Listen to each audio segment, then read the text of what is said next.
CM Revanth Reddy తనదైన శైలిలో పాలన సాగిస్తూ ముందుకు సాగుతున్నారు. ఆయన తీసుకునే నిర్ణయాలకు తిరుగుండడం లేదని చెప్పాలి. ప్రజల శ్రేయస్సుకే తమ ప్రభుత్వం ఉందంటూ ఆ దిశగానే నిర్ణయాలు తీసుకుంటున్నారు. ఇందులో భాగంగానే తాజాగా రేవంత్ రెడ్డి కీలక నిర్ణయం తీసుకున్నారు. అది కూడా ట్రాన్స్జెండర్లకు సంబంధించి కావడంతో అందరూ షాక్ అవుతున్నారు. అసలు విషయం ఏంటంటే హైదరాబాద్ మహానగరం ఎందరికో బతుకునిస్తోంది.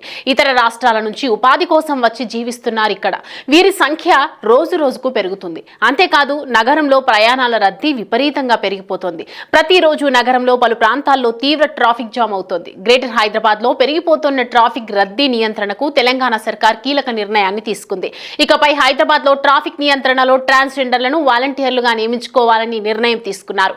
గ్రేటర్ హైదరాబాద్ ని ఇండోర్ తరహాలో క్లీన్ సిటీగా తీర్చిదిద్దాలనే ఉద్దేశంతో ఈ నిర్ణయం తీసుకున్నట్టు తెలుస్తోంది. ఇందుకోసం కార్పొరేషన్ అధికారులను ఇండోర్ కి వెళ్లి అధ్యయనం చేయాల్సిందిగా కోరుతున్నారు. అయితే హైదరాబాద్ లో చాలా కాలంగా సిగ్నల్ జంపింగ్, ట్రాఫిక్ నిబంధనలు పాటించకుండా వెళ్లే వారి సంఖ్య పెరిగిపోతోంది.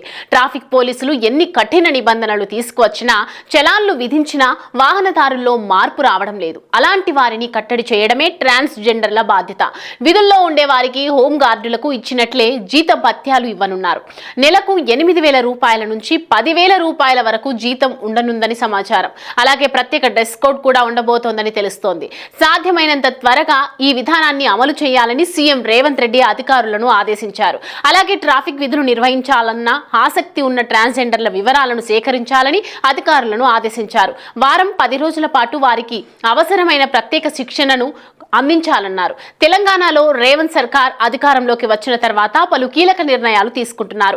ఈ క్రమంలోనే ట్రాన్స్జెండర్లు సమాజంలో గౌరవమైన జీవితం జీవించాలని పలు సందర్భాల్లో అన్నారు. ఇప్పటికే ట్రాన్స్జెండర్లకు ఆరోగ్య సేవలు అందించేందుకు మైత్రి క్లినిక్ పేరుతో ప్రత్యేక కార్యక్రమం చేపట్టింది. దీనికి సంబంధించి ఇప్పటికే సీఎం రేవంత్ రెడ్డి ఆదేశాలు జారీ చేసిన విషయం తెలిసిందే. త్వరలోనే మైత్రి క్లినిక్ సేవలు ప్రారంభించనున్నారు. వారానికి 2 రోజులు మాత్రమే ఓపీ సేవలు అందించనున్నారు. మరి రేవంత్ సర్కార్ తీసుకున్న నిర్ణయంతో ట్రాఫిక్ నియంత్రణ ఎంతవరకు సాధ్యమవుతుందో చూడాలి.